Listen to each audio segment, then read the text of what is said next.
कोनो मनचला लड़का और कोनो लड़की की देख के मनचली लड़की की देख मनचली लड़की की देख के कहत रहा। भाई हमारे बीच में भाई कवि जी आए हैं, उनका बहुत बहुत निर्मल कवि जी, उनको सादर प्रणाम। जैसा नाम आशीर्वाद कामना हो वैसे निर्मल है भी। बहुत गीत हमको भी दिए हैं लिख करके कवि जी, उनको बार बार प्रणाम। लेकिन कहना का बलाल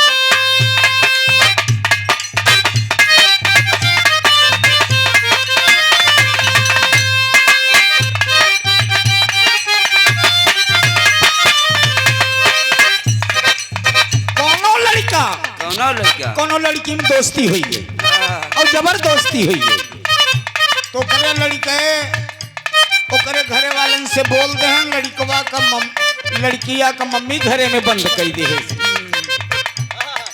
घरे में बंद कर दे कहे तोर स्कूल जा प्रियंकवा बंद रहे।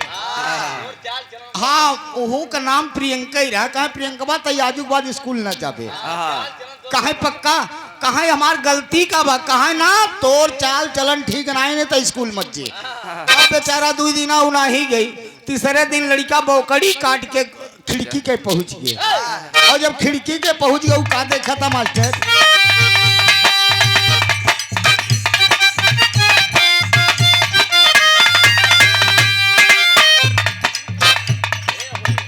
हे हो करे जा मन राख दे तू ना,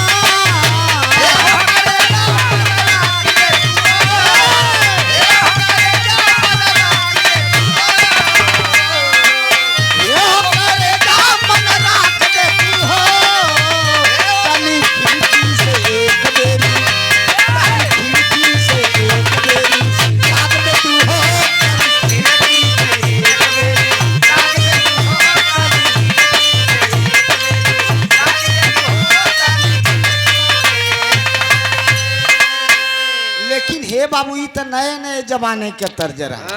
बहुत चीजें हैं लेकिन पुराना एक ही का होता मास्टर 2 लाइन नहीं नहीं चले हम जाना थे जहिया तू अब वहां लहाव चले मास्टर।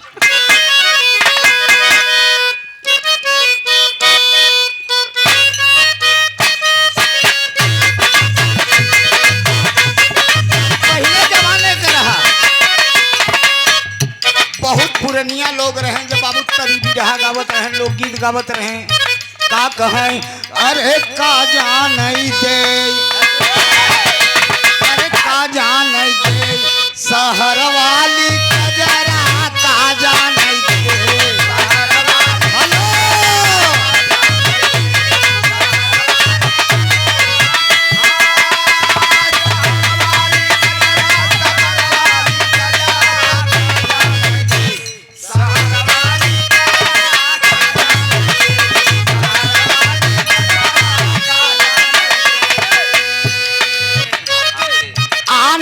बलमुआ के सेज सुतावे,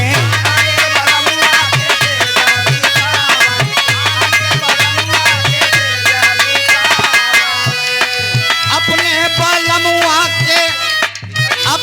बलमुआ के बिछाई दी गोनरा, का जाने दे शहर वाली कजरा, का जाने दे।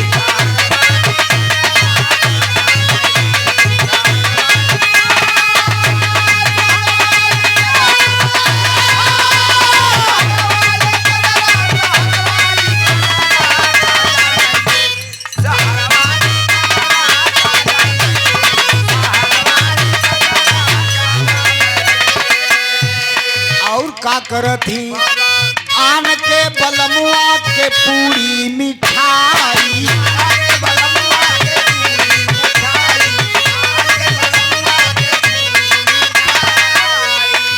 अपने बलमुआ के अरे अपने बलमुआ के फेवाई दी बजरा,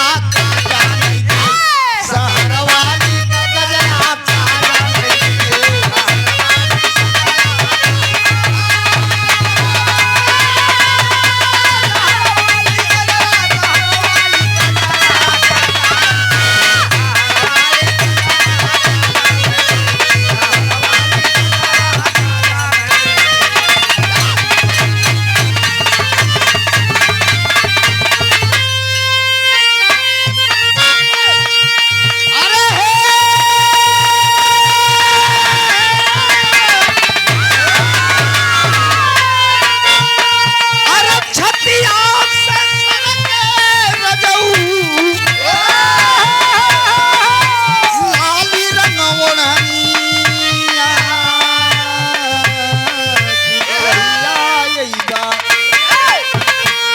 रजऊ कहिया अइबा, अरे कि रजऊ कहिया अइबा, अरे छोड़ के राजधनिया रजऊ कहिया अइबा,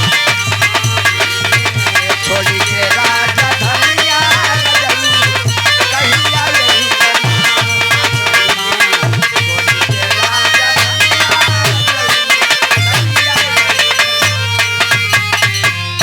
ए बाबू अब एक बिरहा का नंबर आई है, बड़ी बढ़िया बिरहा गाए कि बाबा साहेब बहुत बड़ा अधिकार दे हैं, बाबा साहब सब कुछ दे हैं, एक तो सब ही जानत बा कि बाबा साहेब हमें बचत जितना देहे हैं उतना आज तक के महापुरुष न देहे बन दे।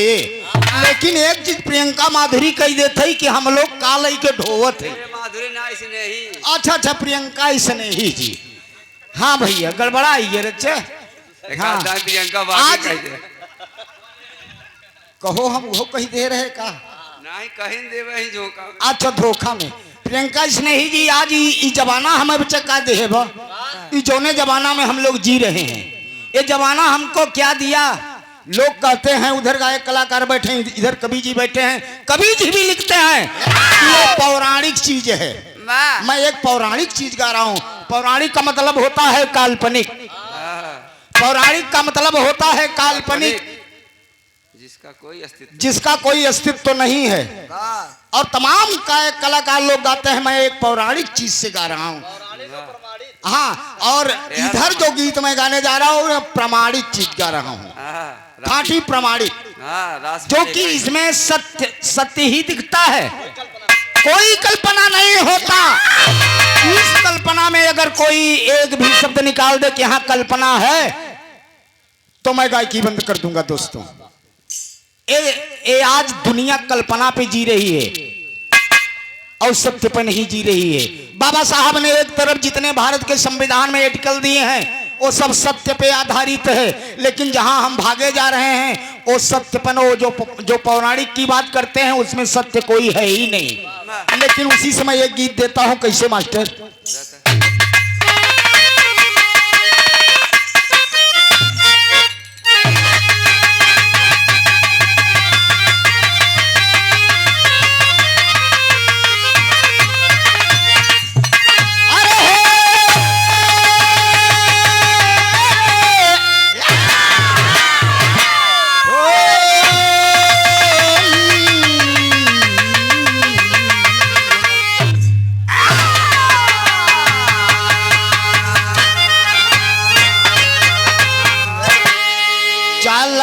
कवि का लेखनी हो भूमिका में कैसे हो के इंसान इंसान के बीच में नफरत की ऐसी बनाई है खाई, पहले धर्म के ठेकेदारों ने दिया भाई से भाई को दीना अलगाई, अलग कर दिया चार धर्मों में उनको, अरे बना के हिंदू मुस्लिम और सिख ईसाई।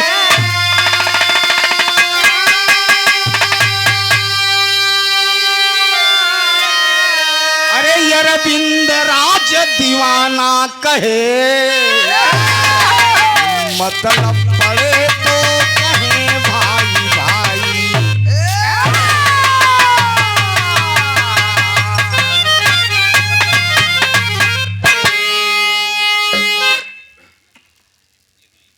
अरविंद राज दीवाना कहे मतलब